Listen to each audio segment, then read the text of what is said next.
Hi, this is Brother Rex Americang muli at muli po ay isang mapagpala, mabiyayang gabi ang bati ko po sa inyong lahat. Kayo pong lahat na nakatunin dito po sa Channel of Blessing ng ating pong palatuntunan dito po sa YouTube. At muli po ay ako po'y nagbibigay payo sa inyong lahat na kayo pong mga kapatid ko kay Kristo, saan man dako kayo ng bansa ng duroon, nawa po ay wag nating kalilimutan na napakahalaga po ang pananalangin. Ito po ang turo ng ating Diyos kung saan po sa Matthew chapter 6 na kung saan po sinasabi roon na ito ang dapat nating panalangin.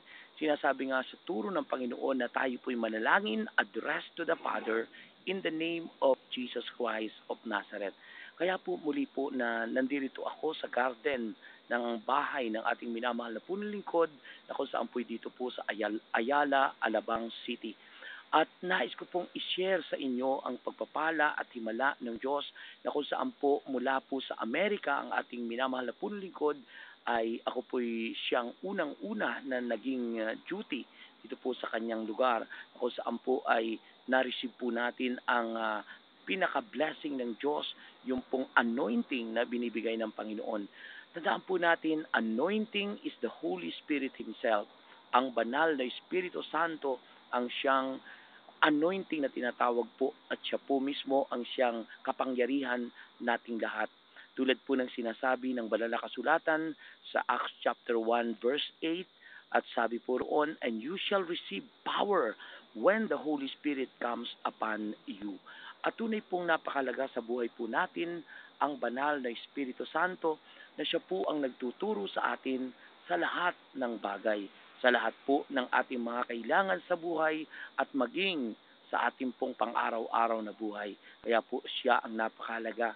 Tunay po na siya po ang tumatanggap ng ating mga panalangin at siya naman po ang naghahatid ng ating panalangin patungo po sa kataas-taas at kabanal-banalang Diyos Ama sa langit, ang ating pong Yahweh El Shaddai. Kaya po kayo mga minamahal kong kapatid kay Kristo, huwag po kayong magsasawang manalangin.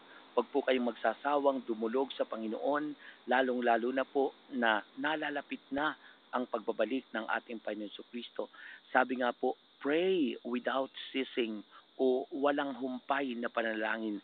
Sabi po yan ni Saint Paul sa aklat ng Tesalonika. Kaya po mahalaga po na tayo po ay laging manalangin sa panahon na kailangan po tayo na dumulog sa Kanya at tunay pong ang panalangin is not our duty.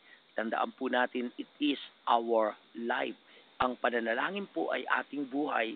Ito po ay ating kalakasan. Kaya po, kayo pong lahat na aking mga kapatid kay Kristo at kayo pong lahat na aking pong mga friends dito po sa FB o Facebook at maging sa YouTube, kayo po ay aking inaanyayahan na lagi pong manalangin, lalong-lalo na po every 6 a.m.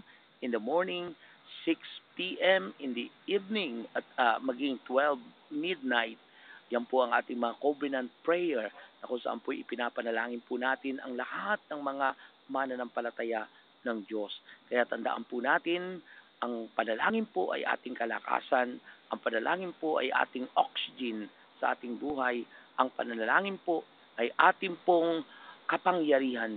Yan po ang ating weapon every time na mayroon po tayong mga kaaway, tunay pong like a time bomb na ang panalangin po is very powerful. Kaya po yan po ang dapat po nating tandaan. Tandaan po natin mga kapatid kay Kristo, every time ang Panginoong Jesus ay laging nanalangin. At hindi lang po minsan, kundi napakadalas po na ang Panginoon ay nananalangin. Maaga po siyang gumigising at nananalangin. Kaya po yan po ang napakalaga sa buhay ng mga Kristiyano, ang tayo'y laging manalangin. Kaya ngayong gabing ito mga kapatid, nais ko po kayong anyayahan na tayo po'y dumulog at manalangin sa Diyos upang kayo po'y gumaling, lumakas, mapagpala, sumagana ang buhay at lalo tigit po upang tayo po ay magkamit ng ganap na relasyon sa ating Diyos. Tayo po'y manalangin. Mapagmahal naming Ama, Diyos na makapangyarihan, sa pangalan po ng aming Panginoon Kristo, kami po'y sumasamo at dumudulog sa iyo.